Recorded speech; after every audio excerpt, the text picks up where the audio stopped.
Assalamu alaikum wa rahmatullahi wa barakatuhu yan uwa, barkamu da wannan lokaci, barkamu da sake saduwa a cikin wani yinin. Yau muna Litinin. Alhamdulillah, da na yi magana a kafar sadarwa ta Facebook cewa zan yi bayani ko zan yi ta'aliƙin tambayar da wata ɗaya daga cikin bayan Allah suka mun jiya. Zan ba ta shawara ko in ce zan ba mu shawara baki ɗayanmu. Bayan ita mun tattauna da ita kuma na gaya mata abubuwan da in ta bi in Allah ya so ya da za ta kare kanta. Akan abin da take tambaya shine ta fada cikin masifa da tashin hankali ta yadda ba ta iya kare kanta daga sha'awa idan sha'awar ta taso mata, sai ta yi amfani da hannunta wurin biya ma kanta sha'awa. Subhanallah, subhanallah, subhanallah. Tsarki ya tabbata ga Allah. Allah ya kare mu daga wannan bala'i da wannan tashin hankali. Tsakani ga Allah muna cikin wani hali wanda idan ba mu sa hankali da tunani muka yi amfani da hankalinmu ba, waya da kuke gani za ta iya hallaka mu baki ɗaya. Mace ce ta balaga, namiji ne ya balaga, yana tare da waya, yana tare da data. Zai hau platforms iri-iri, zai buɗe chat iri-iri, zai ga mace ta yi shiga kasiyatun, ariyatun, ma'ilatun, mimilatun. Ga kaya a jikinta amma kamar bata saka kaya ba. Hakan yakan tashi hankalin shi, ita ma yakan tashi hankalinta idan ta ga wani namijin da ya burge ta. Ga ta tana soyayya, tana son aure. Mahaifanta sun hana ta aure saboda karatun boko, ko mahaifan shi sun hana shi aure saboda bai da aikin yi, ko wani abu makamancin haka. Shi kuma ya ƙi tashi ya je ya nemi aikin yi. Wannan bala'in da wannan tashin hankalin a cikin muke. Sai nake ce mata to, ga shawara ai uwa, idan kika amfani da shawarar da zan baki in Allah ya so ya yarda zaki maganin matsalanki.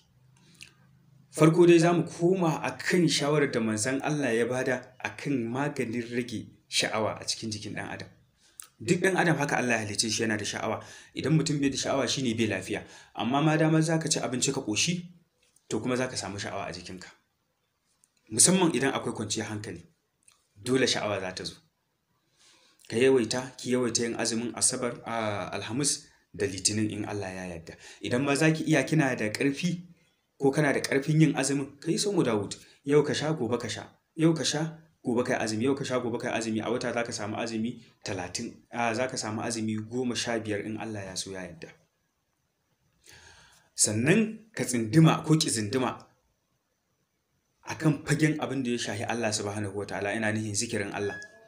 Da ƙoƙarin karatun Alƙur'ani, biyu kenan. Da ƙoƙarin zama cikin 'yan uwa mutane, ki bar keɓancewa, ka bar keɓancewa kai kaɗai. Ka zauna cikin mutane ko da baka so, a hankali a hankali, in Allah ya da waccan mummunan ɗabi'a sai ka daina ta. Zama kai kaɗai da tunanin banza, chat koyaushe da maganganun banza suna kawo maka bayuwar hankalinka zuwa ga wancan abin da kake son dainawa. That is why kake ta son dainawa amma kuma abin ya gagare ka, ba za ka iya dainawa ba. Duk da cewa ɗabi'a ce wadda idan mutum ya saba tana da wahalar bari, amma idan ya bi wa'annan ƙa'idojin in Allah ya so ya yarda sai ya daina. Duk hoton da kaga zai tada maka hankali a cikin waya, to kada ka kalla. Duk website ɗin da ka san idan ka je suna sa hoton banza. Akwai wasu wayoyin kana buɗe data za ka ga kamar su Phoenix da Chrome da sauran wasu browsers ɗin suna turo maka direct, suna turo maka hotunan banza. Hakan ka iya bayuwa gare ka je ka kalla. Kana fara kallo har ka wuce, ka je ka aikata wancan abin da kake tsoron komawa. Kana son ka daina, to dole za ka ɗauki matakan kariya, dole za ki ɗauki matakan kariya. Manzon Allah ya ce idan wani ya zo yana son ɗiyarku ya aura, ku duba ku gani